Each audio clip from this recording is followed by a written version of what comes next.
Assalamualaikum warahmatullahi wabarakatuh. Kami dari kelompok 11 akan mempresentasikan materi kami yang berjudul Kebijakan Penduduk, mata kuliah Ekonomi Demografi oleh dosen pengampu Abdul Rahman SPD MSI. Berikut pemateri dari kelompok kami. Yang pertama yaitu Talhis Alif dengan NIM 90300118099. Pemateri kedua yaitu Sri Artati Salju dengan NIM 90300118115. Kemudian pemateri ketiga yaitu Fausia Ramadhani AR dengan NIM 90300118114. Berikut video presentasi dari kami. Selamat menyaksikan. Pada kesempatan ini saya akan memaparkan materi tentang perkembangan kebijakan penduduk. Sejak 4 dekade lalu, kebijakan kependudukan memfokuskan perhatiannya pada beberapa perubahan demografi, khususnya upaya pengendalian fertilitas yang instrumen utamanya adalah program keluarga berencana.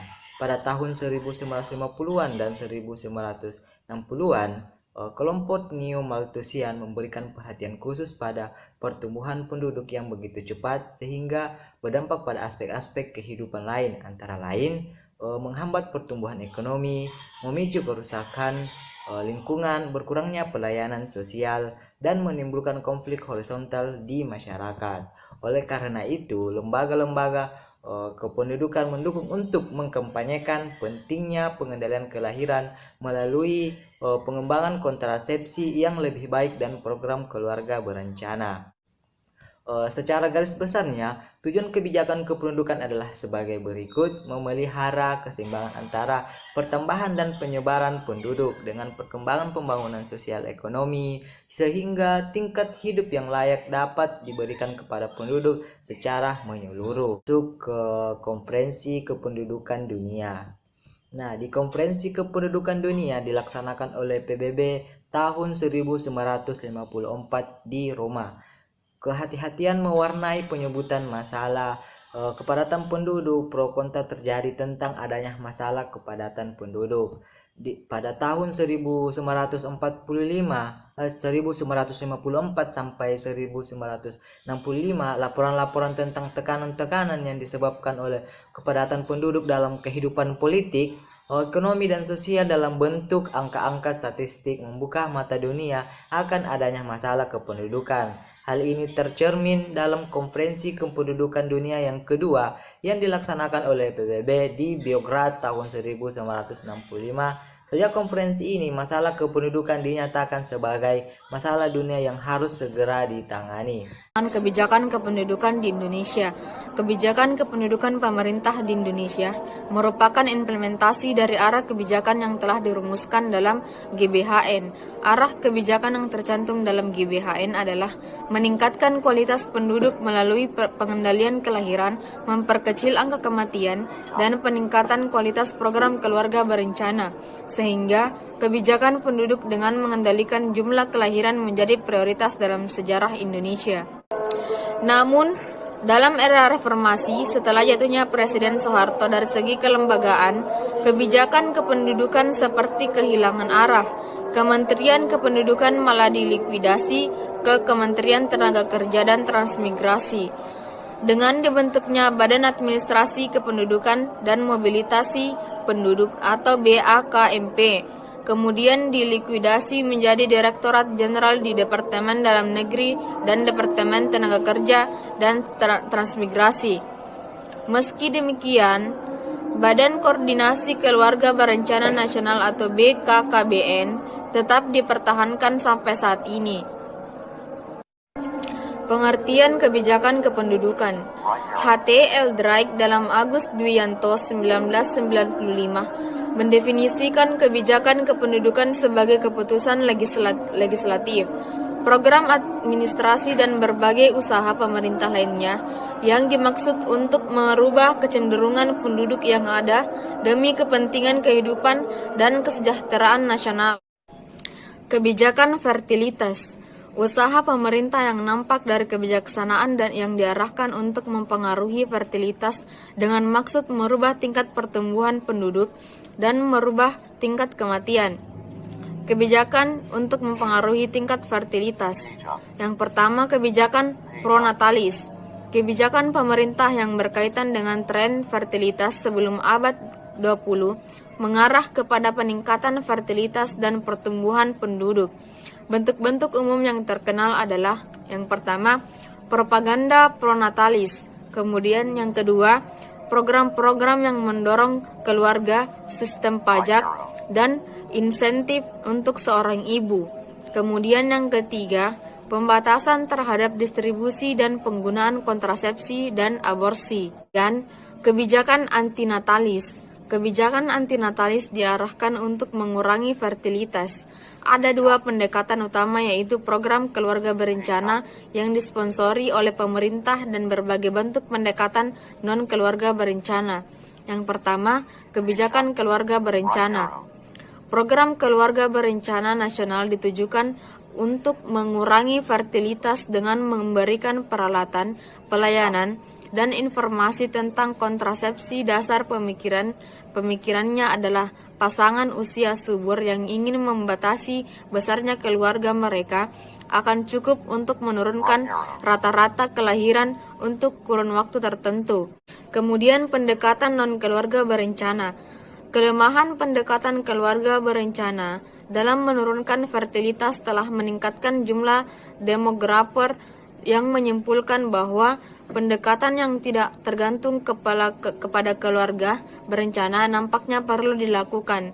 Pendekatan ini berusaha mempengaruhi fertilitas dengan memotivasi orang untuk meningkatkan jumlah anak yang lebih kecil. Berikut ini akan dibahas secara singkat metode dan keluarga berencana yang seringkali diusulkan tetapi belum disetujui secara luas. Yang pertama, modernisasi.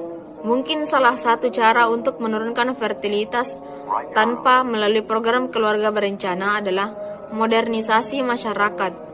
Modernisasi telah dilihat sebagai kondisi yang perlu dalam menurunkan besarnya keluarga berencana. Meskipun demikian, diskusi tentang keterkaitan antara modernisasi dan penurunan fertilitas masih sangat kontroversial. Kemudian, membayar yang tidak memiliki anak atau tidak hamil.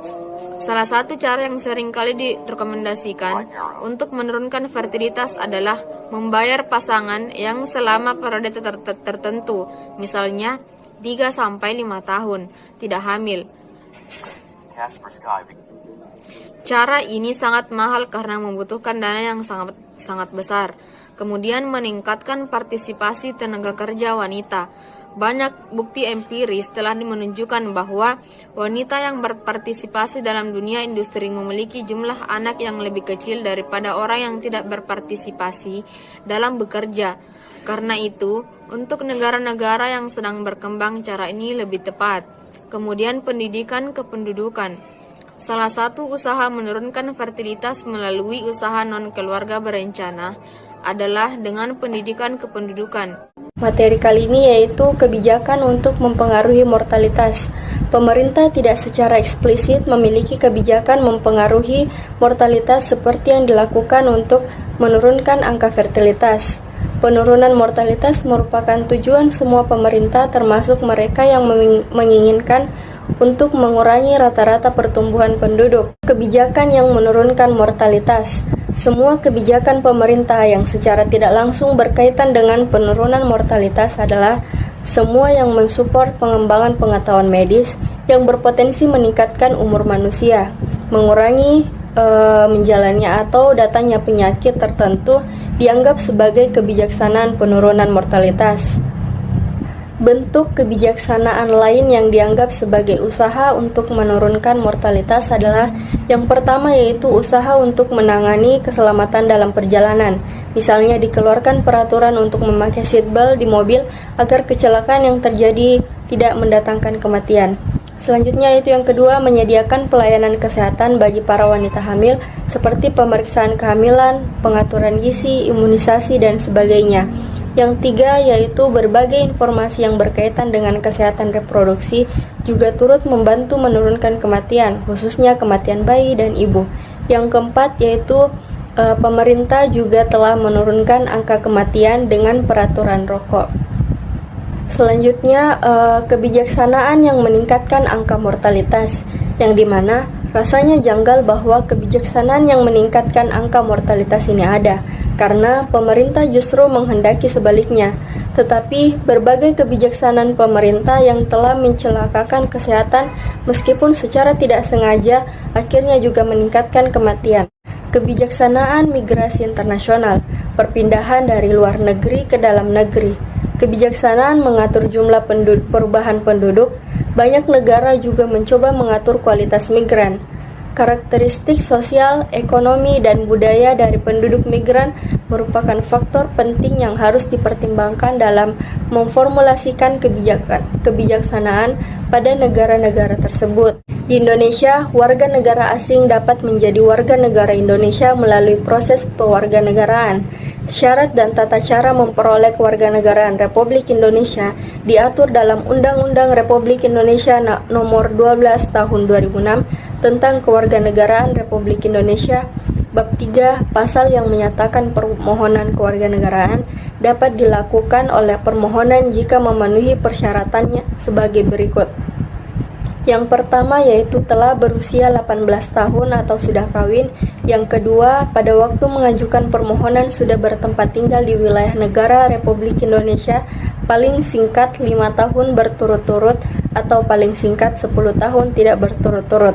Yang ketiga, sehat jasmani dan rohani. Dan yang keempat, dapat berbahasa Indonesia serta mengakui dasar negara Pancasila dan Undang-Undang Dasar Negara Republik Indonesia tahun 1945.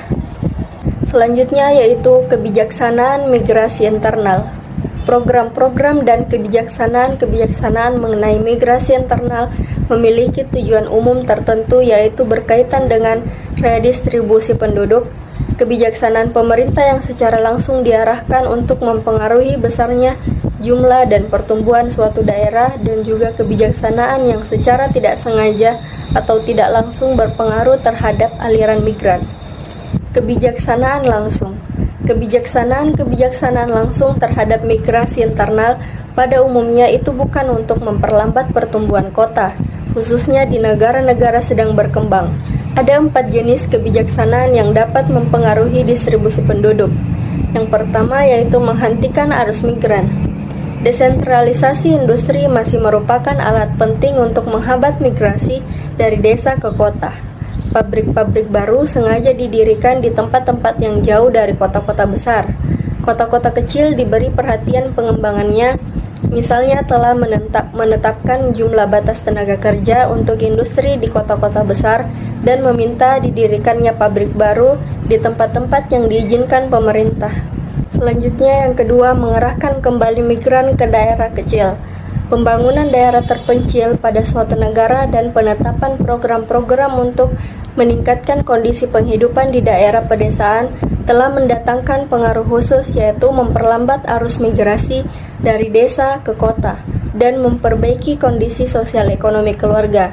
Program transmigrasi di Indonesia adalah contohnya. Pembangunan pusat pertumbuhan dan kota baru. Salah satu pendekatan terhadap distribusi geografis dari penduduk adalah melalui teori pusat pertumbuhan. Pusat-pusat pertumbuhan adalah tidak lain daripada kota-kota berukuran menengah yang disengaja untuk berkembang cepat dalam menghadapi atau mengatasi pertumbuhan yang cepat dari kota-kota terbesar.